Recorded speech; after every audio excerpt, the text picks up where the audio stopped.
거절의 명분을 만드는 것이 너무나 중요한데요. 거절의 명분을 만드는 일정한 패턴들이 있습니다. 대표적인 패턴들은 어떤 것이죠?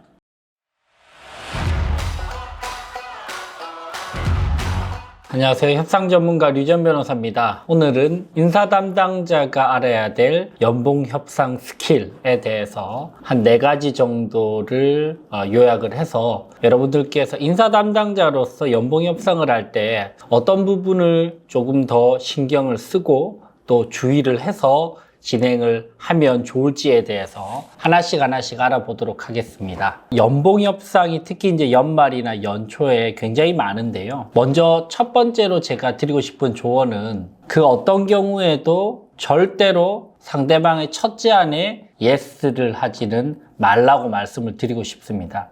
이 부분은 사실 협상의 만족도와 관련된 부분이기도 하고요. 실질적으로 협상의 결과에도 영향을 미치는 부분인데요. 여러분들 한번 생각을 해보시죠. 상대방이 첫 제안에 자기가 원하는 베스트 옵션을 이야기할 가능성은 생각보다 많지가 않습니다. 예를 들면 연봉을 인상을 요청하는 그 임직원이나 아니면 이직을 통해서 연봉 협상을 하는 상황이라고 생각을 했을 때 본인이 5,500만 원 정도를 받고 싶을 때 보통은 이것보다 더 높여서 5,800만 원이든 6,000만 원이든 이 정도로 먼저 희망 연봉을 이야기를 하고 어느 정도 조정될 것을 감안을 하고 연봉 협상을 시작을 한단 말이죠. 예를 들면 5,500만 원 정도를 본인이 받고 싶으면 한 10% 정도를 올려서 한 6,000만 원 정도를 이야기를 먼저 하고 그리고 나서 인사 담당자 측에서도 어떤 반박이 있을 것이다. 그러면서 조정을 하면서 본인은 마지노선을 한 5,500만 원 정도는 받고 싶다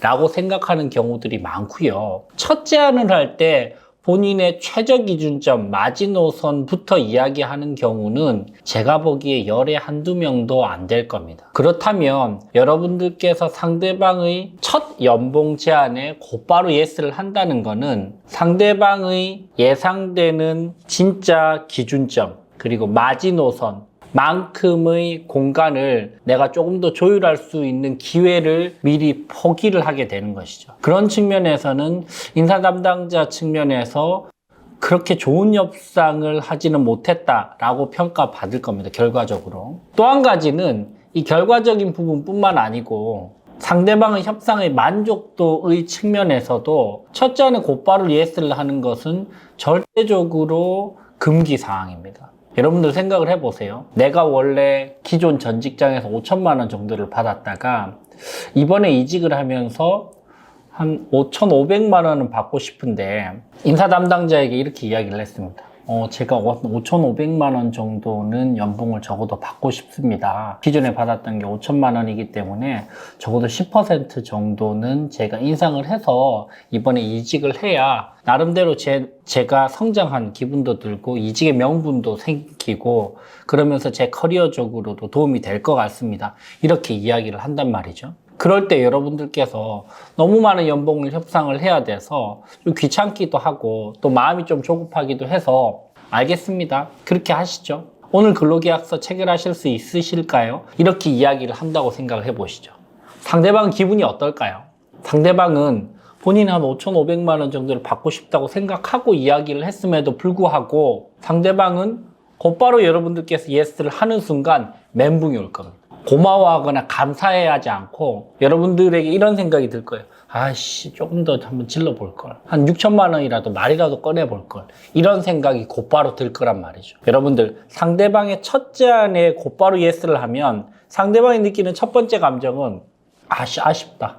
이게 이렇게 쉽게 될 줄 알았으면 조금 더 이야기해 볼걸. 이런 후회가 밀려오는 경우들이 대부분입니다. 그래서 여러분들께서 상대방의 첫 제안에는 절대로 예스를 해서는 안 되는 2가지 이유. 첫 번째, 첫 제안이 상대방의 베스트 옵션이 아닐 가능성이 높다. 그래서 내가 조금 더 조정을 할 여지는 분명히 있는 가능성이 있는데 그걸 미리 포기를 하는 게 된다. 2번째는 상대방의 첫 제안에 곧바로 예스를 하면 상대방은 멘탈적으로 흔들리고 협상의 만족도가 떨어지고 후회를 하게 된 그런 측면에서 객관적인 결과적인 측면에서도 주관적인 만족도적인 측면에서도 여러분들이 첫 제안에 예스를 하는 것은 별로 좋지 않은 협상 전략이다. 그래서 이 성급함을 조금 참는 그런 협상 방식, 협상의 태도가 필요합니다. 시간을 하루 이틀 정도, 이틀 3일 정도만 두고 이야기를 해도 훨씬 상대방의 협상 만족도는 높아질 수 있는데 그 시간을 못 기다리고 곧바로 예스를 했을 때 상대방은 생각보다 만족도가 많이 떨어진다라는 부분을 생각해 보실 수 있겠습니다. 두 번째는 기준을 정하고 앵커링을 활용하라. 이 앵커링이라는 게 뭘까요, 여러분? 앵커는 닻이죠, 그죠? 배가 항해를 하다가 닻을 떨어뜨리면 닻이 떨어진 지점에 그 배가 정박하게 되듯이 첫 번째 제안, 그리고 첫 번째 조건, 첫 번째 제시된 숫자에 우리는 심리적으로 굉장히 커다란 영향을 받는다는 것이죠. 그게 바로 협상에서 말하는 앵커링 효과입니다. 단내림 효과라고도 하고요. 첫 제안의 효과라고도 하죠. 보통 우리나라 사람들이 상대방에게 첫 제안을 할 때 적어도 10에서 한 20% 정도는 더 목표치를 상향해서 앵커를 거는 것이 일반적입니다. 그러면 역으로 우리는 어떻게 앵커링을 걸 것인가? 그러면 우리가 5천만 원 정도까지 가능하다고 먼저 앵커링을 걸어볼 것인가? 그러면서 중간 지점을 합의 지점으로 찾아서 한 5,500만 원 정도 선이면 괜찮지 않을까? 이런 방식의 계산이 필요하다는 거예요. 그래서 이런 부분들을 심리적으로 미리 계산하고 수치화시키고 기준을 정해서 협상에 들어가시기 바랍니다. 두 번째는 기준을 정하고 앵커링을 활용하라. 그리고 상대방이 앵커링을 활용해서 희망 연봉을 제시할 것을 미리 예상하고 우리가 역으로 어떻게 앵커링을 걸 건지도 생각을 해보셔야 될 겁니다. 세 번째는 거절의 명분을 잘 만들어야 됩니다. 연봉 협상이라는 것은 결국 인사 담당자 입장에서는 희망 연봉에 대해서 어떻게 잘 거절을 해서 적정한 지점을 찾아서 서로가 합의할 수 있는 지점에서 근로계약서를 사인하고 임원계약서를 사인할 것인가의 문제거든요. 사실 거절이 굉장히 중요한 부분입니다. 그죠? 그래서 어떻게 하면 내가 잘 거절할 것인가에 대해서 고민을 해보셔야 되는데요. 여기서 핵심적인 부분이 내가 궁극의 의사결정권자로서 거절하는 것처럼 보이면 이게 가장 안 좋은 협상 전략이겠죠. 그죠? 그러면 모든 책임이, 모든 화살이 나에게 쏠릴 것입니다. 그죠? 그래서 거절을 할 때는 철저하게 의사결정권자를 우리가 활용해서 거절을 할 필요가 있습니다. 거절의 명분을 만드는 것이 너무나 중요한데요. 거절의 명분을 만드는 일정한 패턴들이 있습니다. 대표적인 패턴들은 어떤 것이죠? 첫 번째는 의사결정권자를 활용해서 우리가 거절의 명분을 만드는 것이죠. 인사본부장님께서 아니면 인사팀장님께서 이 부분에 대해서 의사결정 권한이 있으시기 때문에 저희가 인사결정권자인 인사팀장님께 보고를 드린 다음에 저희가 최종적으로 의견을 말씀해 드리겠습니다. 라는 식으로 의사결정권자를 숨겨서 이를 활용을 해서 이야기를 하는 방식도 있을 거고요. 두 번째는 기업의 연봉 기준을 활용해서 거절의 명분을 만드는 것도 가능할 겁니다. 그죠? 저희 기업 내부적으로는 연봉과 관련된 테이블이 있고 연봉과 관련된 기준이 있습니다. 이 부분에 대해서 우리가 부합하는지 그리고 위반됨은 없는지를 먼저 따져본 다음에 이 기준 선에서 저희가 연봉을 책정을 할 수 있습니다. 이 부분에 대해서 저희가 검토를 해본 다음에 회신을 드리도록 하겠습니다. 라는 방식으로 사람이 아니고 그 규정이나 규칙, 기준에 대해서 언급을 하면서 거절의 명분을 만드는 것도 방법일 겁니다. 그죠? 또는 세 번째는 우리가 감당할 수 없는 수준의 연봉을 상대방이 제안을 했을 때 기존 직원들과의 형평성의 문제를 가지고 우리가 거절을 하는 것도 가능할 겁니다. 지금까지 저희 조직 내부적으로는 30명이 넘는 임직원들을 채용을 했는데 그 과정에서 사실은 직원들 서로가 연봉이나 이런 부분에 대해서 어느 정도는 인지를 하고 있는데 이걸 너무 기준을 벗어나는 연봉 인상을 해드리게 되면 전 직원들과의 형평성의 문제도 생기고 여러 가지 불협화음도 생기기 때문에 저희가 그렇게까지 받아들이기는 쉽지 않을 것 같습니다. 라는 식으로 형평성의 문제를 가지고 거절을 하는 것도 방법일 겁니다. 그죠? 그래서 이 연봉 협상을 할 때 인사 담당자 입장에서는 희망 연봉을 높게 제시하는 상대방에게 어떻게 거절을 하면서 적절한 선을 찾을 것인지에 대한 거절의 명분을 제대로 그리고 납득 가능하게 찾는 것이 너무나 중요할 겁니다. 마지막으로는 태도가 전부입니다. 연봉 협상에 있어서 여러분들께서 가장 신경 쓰셔야 되는 부분 중에 한 개가 상대방이 무시당했다고 생각하거나 아니면 내가 인정받지 못하고 있다고 생각한다거나 아니면 이 사람이 나를 비아냥거린다고 생각하거나 이렇게 생각하는 것은 여러분들이 직접적으로 화살을 맞을 수 있는 가장 피해야 될 순간이자 행동입니다. 내가 연봉 테이블을 결정해서 상대방에게 거절을 하거나 연봉을 조정하는 것이 아닌데 결국 회사의 의도대로 그리고 회사의 연봉 체계대로 또 인사 담당자의 권한으로 이걸 거절하는 것인데 그 이야기를 하는 실무자인 여러분의 태도가 안 좋아서 결국 그 비난의 화살이 전부 다 여러분들에게 꽂힌다면 이거는 여러분들 입장에서는 가장 뼈아픈 실수를 하게 되는 것이죠.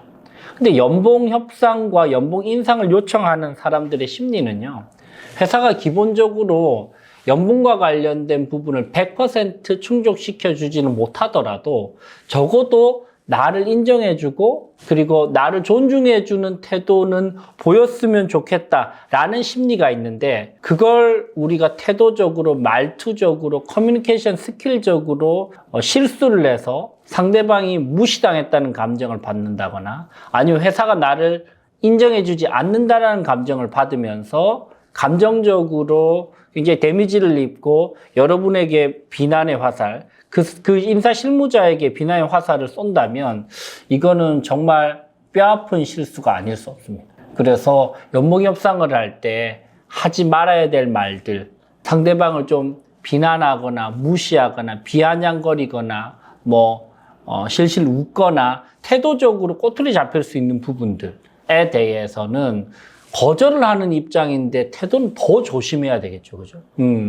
상대방은 기본적으로는 인정을 적절하게 해주면서도 이런 거절의 명분 때문에 어쩔 수 없이 이 선이 마지노선이라는 것을 잘 설득을 해야 되기 때문에 굉장히 진중하면서도 집중된 커뮤니케이션을 해서 상대방에게 여러분들이 꼬투리의 빌미를 잡히지 않을 수 있게끔 잘 연봉 협상을 해야 될 겁니다. 이 부분은 사실은 커뮤니케이션적으로 굉장히 미묘하고 또 힘든 부분이고요. 또 반문을 하시는 분들은 초반부터 너무 인정을 그렇게 많이 해버리면 그러면 연봉을 깎을 수 있는 명분이 없어지지 않냐라고 이제 반문을 하시는 인사 담당자 분들도 있는데 그것도 맞는 말이에요. 그죠? 인정을 듬뿍 해주고 연봉을 안 올려줘. 이거는 말이 안 되지 않습니까? 근데 제가 말씀드리는 핵심적인 포인트는 인정을 듬뿍 영양적으로 해주는 그런 부분보다는 무시당했다는 감정을 느끼지 않을 정도의 존중은 반드시 필요하다는 겁니다. 그래야 오해가 생기지 않습니다. 그 다음에 거절의 명분은 팩트로 마련해야죠. 그죠? 의사결정권자의 권한이라든지 아니면 연봉 체계라든지 그 다음에 저희가 합의했던 연봉 인상 기준이라든지 이런 부분을 통해서 적절하게 합리적으로 납득 가능하게 이야기를 하는 과정에서 태도가 절대적으로 중요하다라는 부분까지 말씀드려 봅니다. 자, 여러분들 연봉 협상은 항상 까다롭고요. 여러분들 신경도 굉장히 많이 쓰이는 포인트입니다. 여러분들 연말에 연초에 연봉 협상 하시느라 굉장히 힘드실 텐데요. 중요한 포인트들 몇 가지 다시 한 번 더 되짚어 보면서 정리를 해보겠습니다. 첫 번째는 절대로 첫째 안에 예스를 하지는 말자. 두 번째는 앵커링을 잘 활용하자. 세 번째는 의사결정과 관련된 거절의 명분을 적절하게 잘 마련해서 상대방에게 제시하자. 네 번째, 태도가 전부다. 태도에서 문제가 되면은 비난의 화살은 나에게 꽂힌다 라는 부분. 그래서 태도가 너무나 중요하다. 커뮤니케이션 스킬적으로 이 부분을 신경 써야 된다 라는 부분까지 한번 확인을 해봤습니다. 여러분들이 인사 담당자로서 연봉 협상을 하시는데 조금이라도 도움되시길 바라면서 이번 영상 마무리하도록 하겠습니다. 협상 전문가 류지연 변호사였습니다. 감사합니다. 협상 테이블에서 밀리지 않는 협상력을 확보할 수 있는 최선의 솔루션, BNSG 협상스쿨, 류지연의 협상스쿨.